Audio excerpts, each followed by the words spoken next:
Adi TV jinkwaniza na kusubscribing ate o liking video no. Omwami wa Ddaala Nabatanzi Omupya ebyo byongedde okuzuuka ku mwami ono munansi w'eggwanga lya Bwindi era ng'ono businessman musajja mukulu ono.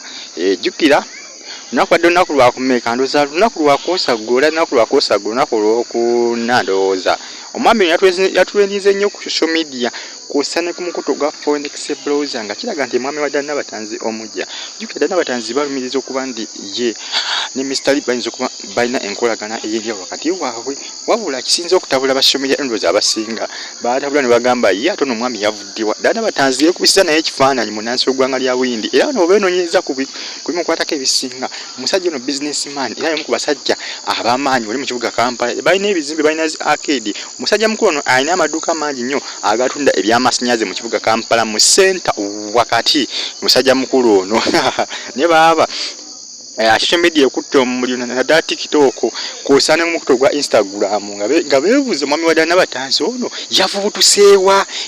Jjukira essaawa zino bitrendinga nnyo Nabatanzi ne Mr. nti bayinza kuba balina enkolagana wakati waabwe ababiri. Munansonyiwamuko katono wenkoledde video waliwo ebireekaana naye tugende maaso ngenda kusaba subscribing ate oliking video eno.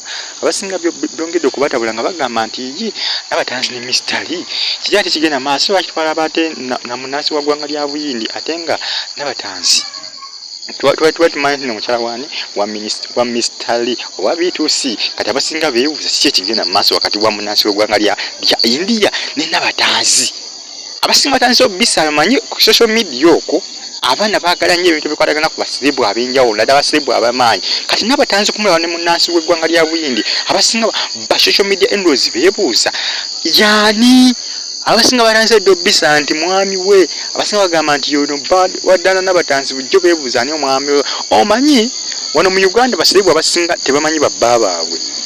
Bw'otunuulira abaana ba Lumatiki abasinga abaana abawala tewali abamanyi babba baabwe. Nampijja Florence abasinga beebuuza ani bbaawe tebamumanyi. Bagezaako kukyebuuza ani bba wa Florence Nampijja naye yabalema okumanya. Kati kye kimu ne Nabatanzi beebuuza ani omwami we. Kati buli gwe balaba nga yeekubisiza naye ekifaananyi beebuuza oba ye bbaawe. Jjukira omwaka gwali gwa 2019 Florence Nampijja wava munno yamuwa ekirabo ky'emmotoka. Mmotoka kika kyaki? Kika kya Nuuwa. Emmotoka kika kya Nuuwa. Kati bwe yamuwa ekirabo ky'emmotoka ekyo Bannaganda basinga batandika obisanga nga bagamba nti ye wava munno ayinza okuba yakwasaganya Nampijja Florence. Abasinga batandika obisanga nti Nampijja Florence ne wava munno. Bayinza okuba bakyekola ababiri abo bayinza okuba nti baagalana ebyenkutu naye ate abasinga bamanyi bakibako ne bagamba yesi bayinza okuba baseera. Kati essaawa zino munansi w'eggwanga lya Bwindi oyo omusajja mukulu oyo essaawa zino gwe bagamba nti mwami wa Nabatanzi Mr. kati ate bamuvuddeko kati ate bali kuwonda omunansi w'eggwanga lya Bwindi era ba bloggers abasinga aba Facebook abasinga bagamba nti Nabatanzi ono omusajja mukulu ono n'omusajja mukulu ono munansi w'eggwanga lya Bwindi bayinza okuba balinayo enkolagana ate nga ffe tugamba nti ye ne Mr. bayinza okuba baagalana nga biyinza okuba si bituufu.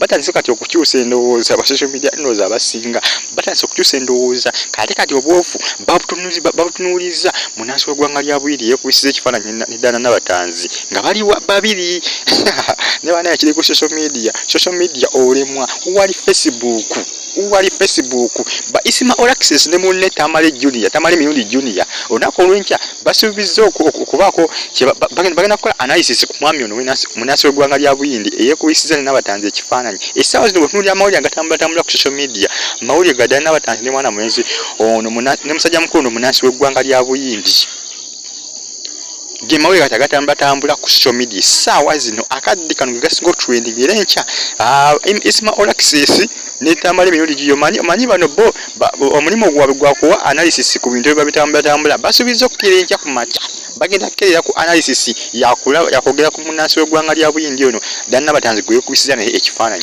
Baagala kukola ki? Baagala kumunoonyerezako bamanyi yaani. Baagala kumanya yaani. Era bwetunuulira ku social media ku Facebook abaana basinga beesunza okukkirira enkya ku Isima Olaxes ne Tamale Mirundi Junior wali ku mukutu gwa Facebook baagala kakasa nti kituufu omwami ono mwami wa Ddaala Nabatanzi oba justice yaawe abaana balomatiki bonna abasinga tebamanyi babaabwe esesinga beebuuza ni bano balina abasajja batalina abasajja kyokka ate ekisinga okwewuunyisa balina ennyumba ziri enkambwe baazimba amaka gali kwoleka kati abasinga beebuuza baazimba amaka gano gonna bagali manyi ebiseesinga n'obufumbo nabwo si bwangu nno omuntu bw'opapira ejjo obufumbo oyinza okakana nga ate munaaye tobufunyemu kalungi tekyali kalungi mbufumbo tekyali kalungi era nze sinenya muntu walwawo okufumbirwa sinenya muntu walwawo kuwasa obufumbo si bwangu obufumbo lunnabe lwenyini ate naddala ebiseera bino si bwangu okutwalizaamu era nze omuntu nga tanafumbirwa tanaba kuwasa siyinza kumunenya ade n'akamu muntu kiba kyakyeyagalira okulabika nga afumbirwa